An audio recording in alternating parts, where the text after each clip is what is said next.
네, 다음 달에 또 이제 종부세를 납부해야 될 시기가 돌아왔죠. 그렇기 때문에 작년과는 많이 다릅니다. 작년과는 또 세율 자체도 달라지고요.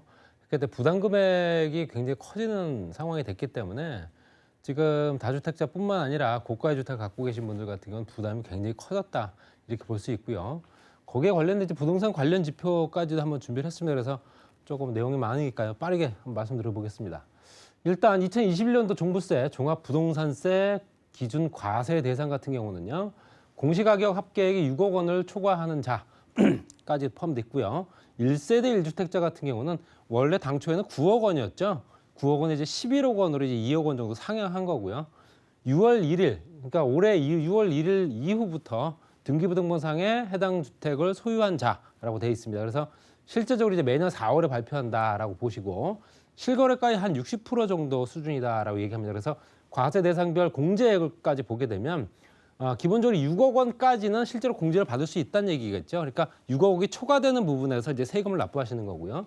1주택자 같은 경우는 이제 11억 원, 11억 원이기 때문에 11억 원 이상이 되는 부분. 그다음에 토지 같은 경우는 잡종지까지 포함해서 종합 합산 토지 같은 경우는 5억 원까지는 공제받을 수 있는 금액이고요. 별도 합산 토지 이제 상가의 대지 지분까지 다 포함시켰을 때 요거 이제 80억 원 정도 된다. 이렇게 보시면 될 것 같고요. 실제로 2021년 종부세율 같은 경우는 말씀드린 대로 이제 잘 보이실지 모르겠는데 3억 원부터 94억 원까지가 기준입니다. 그래서 보통 이제 2021년도 이후에 주택을 갖고 있는 사람들이 1주택자냐, 2주택자 이상이 되느냐에 따라서 1주택자 같은 경우도 실질적으로 현재 세율이 0.6%부터 3.0%까지 이제 배분이 돼 있고요. 이제 2주택자이면서 조정 대상 지역에 집이 두 채 있거나 또 3주택자 이상 같은 경우는 보통 1.2에서 최대 6%대까지 이제 현재 세금 부과 그 과세율이다 보시면 될 것 같고요. 토지 같은 경우는 보통 1%, 2%, 3%대까지 나눠져 있습니다. 과세 표준은 15억 원, 45억 원 이하, 45억 원 초과 이렇게 돼 있고요. 모든 것들을 다 포함했을 때 과세 표준을 잡는 별도 합산 토지 같은 경우는 200억 원 이하 같은 경우는 0.5%, 근데 400억 원 초과되는 부분 0.7%까지 돼 있다 보시면 될 것 같습니다. 그래서 법인도 이제 세금이 많이 늘어났기 때문에 실제적으로 이제 집을 한 채를 갖고 있는 법인 같은 경우는 보통 이제 단일 세율로, 보통 법인 같은 경우는 이제 구간별로 해서 나누는 게 아니라 거의 단일 세율입니다. 그래서 주택 한 채를 갖고 있는 구간에서는 3%, 그러니까 3억 원 이하부터 94억 원 초과까지 무조건 3%고요. 그다음에 조정 대상 지역 2주택자나 아니면 3주택자 이상 같은 경우는 6%. 그래서 토지 같은 경우는 1%부터 3%대까지 골고루 배분이 됐어요. 그리고 별도 합산 토지 같은 경우는 현재 그 개인이 갖고 있는 비율과 똑같다 이렇게 보시면 될 것 같고요.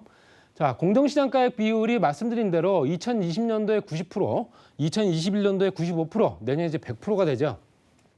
그렇기 때문에 실제적으로 지금 현재 집을 한 채 갖고 있는 사람들도 실제적으로 이제 세금이 좀 늘어나는 건 사실입니다. 이제 한 채를 갖고 있는 사람들도요. 그래서 0.1%부터 해서 0.3%까지 세금이 늘었다 이렇게 보시면 될 것 같고요.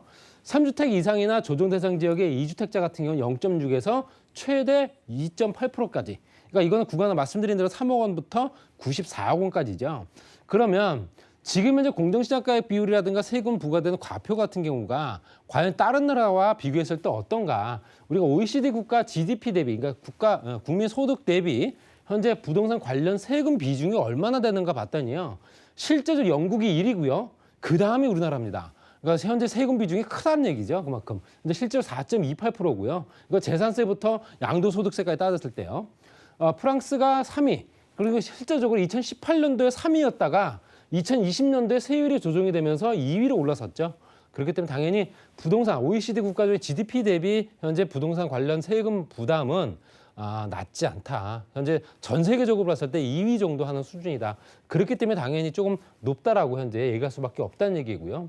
또 20년도와 21년도 격차가 상당히 큽니다. 현재 공시가격 상승률이 현재 2020년도에 5.98%에서 올해는요 19.08%까지 올랐습니다. 거의 지금 3배 이상이 올랐죠.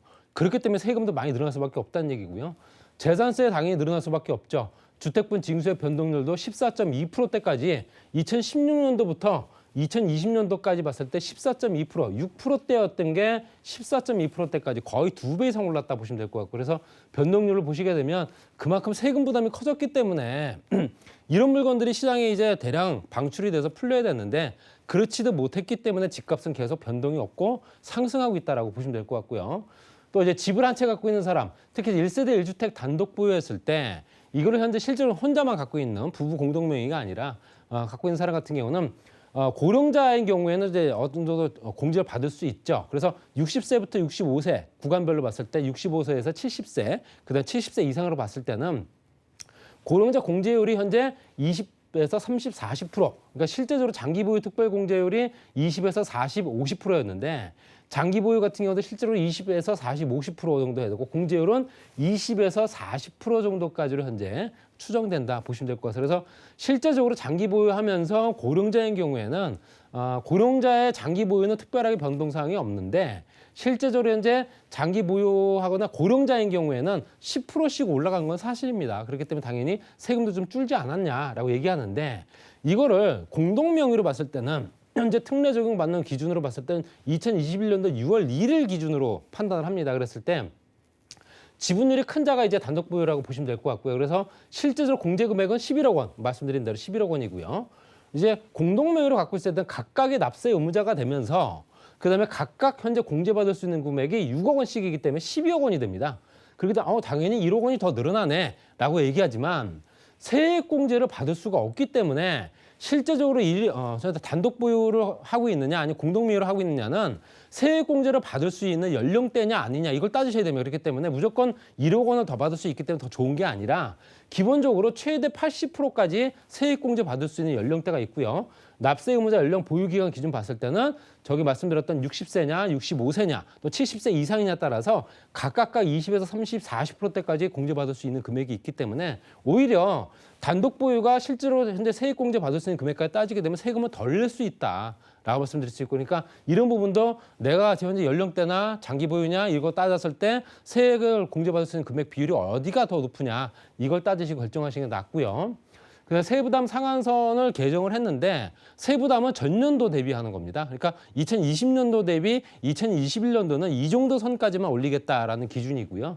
그게 봤을 때는 개정 전에는 보통 조정 대상 지역 2주택자 200%, 그다음에 연령대 150%, 3주택 이상은 300%까지 기준을 잡았었는데 현재 개정이 된 법령안에는 연령대는 똑같습니다. 150%고요. 조정 대상 지역의 3주택자는 300%가 됐습니다. 100%가 늘어난 건데요. 근데 이상한 거는 3주택자 이상은 똑같습니다. 그렇다면 3주택자 이상인 경우가 물론 조정 대상 지역에 포함되지 않을 수도 있기 때문에 그럴 수 있다. 그렇게 얘기할 수 있고요. 이게 비규제 지역에 들어가 있는 주택들, 지방 소도시에 있는 주택도 다 포함되기 때문에 그렇기 때문에 300%로 잡은 거는 똑같다라고 보시면 될 것 같고 조정 대상 지역, 이제 규제가 들어간 지역에 주택을 두 채 갖고 계신 분들은 오히려 현재 상한선이 늘어났기 때문에 100%만큼 세금을 더 낸다. 이렇게 보시면 될 것 같고요. 현재 1세대 1주택 장기 보유 고령자 같은 경우는 실제적으로 예를 들어서 말씀드리는 건데요. 2020년도에 재산세가 588만 원 정도, 2021년도에는 618만 원 정도로 올랐죠. 그래서 29만 7,600원 정도를 더 내셔야 되는 거고요. 종부세 같은 경우는 실제로 세율이 아까 말씀드린 대로 현재 10%씩 또 현재 고령자 혜택을 더 주기 때문에 95만 4천 원으로 줄었습니다. 그래서 현재 36만 원 정도 혜택을 볼 수 있다. 그래서 보유세 합계는 실제적으로 6만 3천 원 정도가 마이너스, 그러니까 잔용보다는 6만 3천 원 정도를 덜 낸다라는 내용입니다. 그래서 현재 장기 보유하면서 고령자인 경우에 좀 혜택이 있다라고 얘기하지만 현재 조정 대상 지역 2주택 보유자 같은 경우는 이거 굉장히 커집니다. 이거는 어떤 주택을 얘기를 하는 거냐면 현재 반포의 아크로 리버파크 기준을 잡은 거고요. 재산세가 1,470만 원 정도 됐던 작년에 대비 올해는 1,500만 원이 됐고요. 89만 원 정도 더 내는 거고요. 종부세가 아까 말씀드린 대로 19.4%대까지 거의 3배가 올랐기 때문에 당연히 5,200만 원에서 1억 2,700만 원이 된 겁니다. 그러니까 7,500만 원 더 내야 되는 거고요.